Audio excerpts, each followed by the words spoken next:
August నెలలో శాసనసభ మరియు శాసన మండలి సమావేశాలు నిర్వహించే అవకాశం ఉందని తెలంగాణ శాసన మండలి చైర్మన్ గుత్తా సుఖేందర్ రెడ్డి తెలిపారు.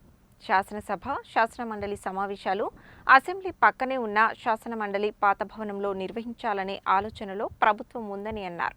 తెలంగాణ శాసనసభ ప్రాంగణంలో తెలంగాణ శాసన మండలి భవనం పునర్నిర్మాణ పనులపై ఆర్ఎండ్బీతో పాటు నిర్మాణ సంస్థ అధికారులతో తెలంగాణ శాసన మండలి చైర్మన్ గుత్తా సుఖేందర్ రెడ్డి అసెంబ్లీ ప్రాంగణంలో సమీక్ష నిర్వహించారు.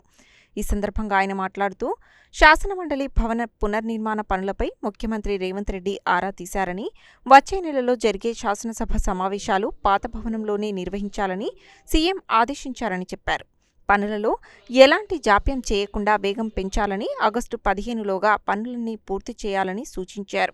సమావేశంలో ఆర్ఎండ్బీ శాఖ special chief secretary Vikas Raj, ముఖ్యమంత్రి కార్యదర్శి K S Srinivasaraju, Telangana legislature secretary Narasimhacharyulu, E N C Rajeshwara Rao తదితరులు ఉన్నారు.